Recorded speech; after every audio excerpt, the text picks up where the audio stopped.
अगर मैं भी आपके सामने टेस्ला बोलता हूं तो बहुत ज्यादा चांसेस है आप सबके माइंड में इलॉन मस्क की फोटो आई होगी। लेकिन आज हम इलॉन मस्क के बारे में बात नहीं करने वाले। आज हम एक ऐसे इंसान के बारे में बात करने वाले हैं जिसने टेस्ला की शुरुआत करी थी। तो कहां गए वो फाउंडर जिन्होंने टेस्ला की शुरुआत करी थी और कैसे इलॉन मस्क ने टेस्ला को टेक ओवर करा। तो देखो यार, कहानी स्टार्ट होती है 1997 के अंदर, जब मार्टिन इबरहर्ड मिलते हैं अपने फ्यूचर बिजनेस पार्टनर से जिनका नाम था मार्क टेम्परिंग। तो ये दोनों मिलकर एक फ्यूचर टेक्नोलॉजी के ऊपर काम कर रहे थे जिसे आज हम अमेज़न किंडल के नाम से जानते हैं, जिसमें हम बुक्स अपने डिवाइस के थ्रू ही पढ़ सकते हैं। ये इस टेक्नोलॉजी को क्रैक कर लेते हैं, अपना खुद का डिवाइस लॉन्च करते हैं नोवो मीडिया करके, और 3 साल के अंदर अंदर ये 20,000 से भी ज्यादा ई रीडर डिवाइस सेल कर देते हैं। अब देखो, जब इतना ज्यादा पैसा आ रहा था, इन्हें काफी ज्यादा कंपनी से प्रपोजल आने लगे कि हम आपकी कंपनी खरीद लेते हैं। इन्हें कोई प्रपोजल पसंद आया, अपनी कंपनी सोल्ड आउट कर देते हैं नोवो मीडिया फॉर $187 मिलियन।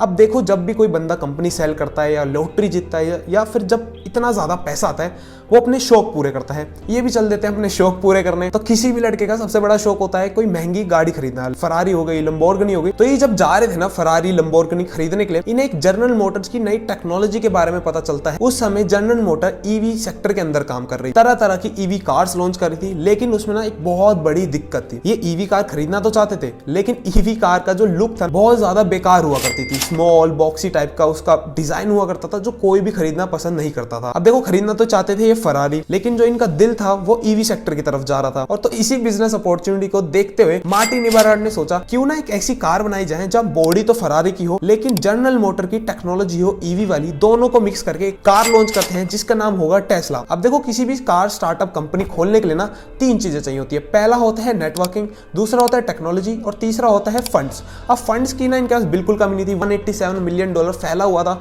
सारा पैसा ये रेडी थे इन्वेस्ट करने के लिए।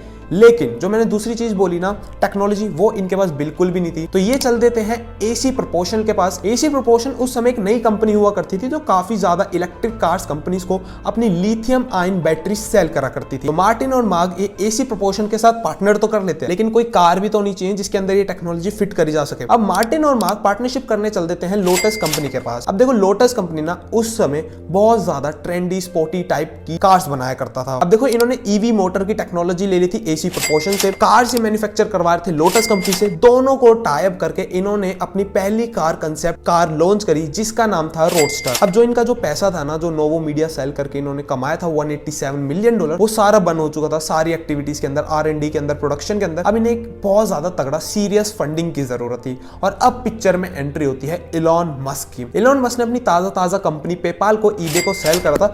उसमें से इलॉन रेडी थे $7.5 मिलियन की फंडिंग देने के लिए टेस्ला को। और इलॉन मस्क ने वादा भी करा था मार्टिन और मार्क को कि मैं आपको $180 मिलियन की फंडिंग रेस करा के दूंगा 2008 तक। अब देखो, जो ये मैंने बोला ना कि मैं फंडिंग रेस करा के दूंगा, यही सबसे बड़ा रीजन बनने वाला था जिससे इलॉन मस्क टेस्ला को टेक ओवर कर रहे थे। अब देखो, टेस्ला कंपनी ना 2 पार्ट में डिवाइड हो गई थी। पहला था ऑपरेशन वर्क, दूसरा था बैक एंड का वर्क। ऑपरेशन वर्क में इलॉन मस्क बिल्कुल भी इंटरेस्टेड नहीं थे, वो सारा काम मार्टिन और मार्क को दे दिया गया था। दूसरा काम था बैक एंड का। उन्होंने जो वादा करा था कि मैं आपको $180 मिलियन की फंडिंग रेस करा के दूंगा, ये उस काम में लग जाते हैं। टेस्ला कंपनी को VCs तक लेके जाते हैं, एंजल इन्वेस्टर्स तक लेके जाते हैं, जिससे VC और एंजल इन्वेस्टर्स टेस्ला में इन्वेस्ट कर सके। अब 2004 से 2006 तक टेस्ला ने बहुत ज्यादा कंसेप्ट कार लॉन्च करी, जैसे म्यूज हो गया, लोटस इलीस हो गया, जो मार्केट के अंदर बहुत बड़ा डिजास्टर रही, आप कह सकते हो फेलियर रही। लेकिन जो उनकी पहली कंसेप्ट कार थी, जो रोडस्टर थी, और 19 जुलाई 2006 के अंदर टेस्ला असली में रोडस्टर कार को लॉन्च कर दी थी मार्केट के अंदर फॉर प्राइस ऑफ $1 लाख। और 2 महीने के अंदर अंदर टेस्ला रोडस्टर की 200 कार से भी ज्यादा सेल आउट हो चुकी थी। अब कंपनी के अंदर ना टेंशन बिल्ड होना स्टार्ट हो गई थी। जैसे मैंने आपको बोला, Elon Musk VCs angel investor को कंपनी के अंदर लाए जाते हैं। अब देखो, जब नंबर ऑफ इन्वेस्टर्स बढ़ते हैं किसी भी कंपनी के अंदर, तो जिस बंदे ने कंपनी की स्टार्टिंग करी थी ना, उसका स्टेक धीरे धीरे कम होता रहता है। तो ऐसा ही हुआ, जो फाउंडर थे मार्टिन, उनका स्टेक बहुत ज्यादा कम हो गया था। अब जैसे धीरे धीरे इन्वेस्टर्स आए जा रहे थे, मार्टिन का जो स्टेक था वो डाइल्यूट हो जा रहा था। अब देखो, बोर्ड ऑफ डायरेक्टर इतने ज्यादा हो गए थे कि मार्टिन को अब कोई भी डिसीजन लेना है ना कि मेरे को ये कार लॉन्च करनी है,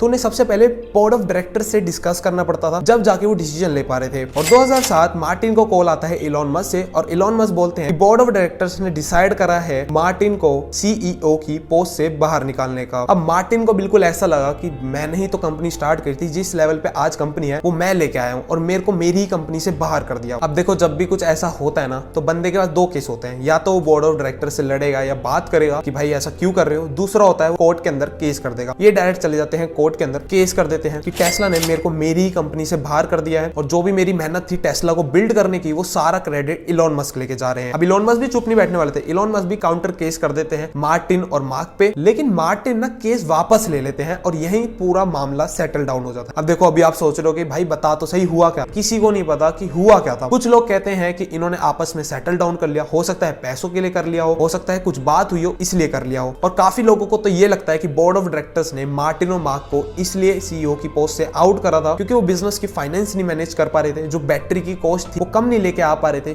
जो इलेक्ट्रिक कार्स वो बना रहे थे रोडस्टर जो $1,00,000 की लॉन्च हुई थी उसकी जो प्राइस थी वो अफोर्डेबल प्राइसिंग लॉन्च नहीं कर पा रहे थे। तो टेस्ला की स्टोरी सुनने से हमें एक बिजनेस लेसन तो जरूर मिलता है, वो ये है कभी भी अपनी कंपनी का स्टेक इतना ज्यादा इन्वेस्टर को सेल आउट ना कर दो कि जो आपका डिसीजन मेकिंग पावर है, जो अल्टीमेट पावर होता है किसी भी एंटरप्रेन्योर का, वो आपके पास रहा ही नहीं। तो भाई कैसी लगी वीडियो? अगर वीडियो पसंद आए तो वीडियो को एक लाइक कर दो, चैनल को सब्सक्राइब नहीं करा तो भाई मार्कनिक्स चैनल को सब्सक्राइब कर दो, क्या कर रहे हो? और अगर आपको जानना है हीरो होंडा जो हमारे बचपन का फेवरेट मोटरसाइकिल ब्रांड हुआ करता था, दोनों अलग हो गई थी 2010 के अंदर, तो वो लेफ्ट वाली वीडियो देख लेना जो लास्ट में आएगी। तो तब तक के लिए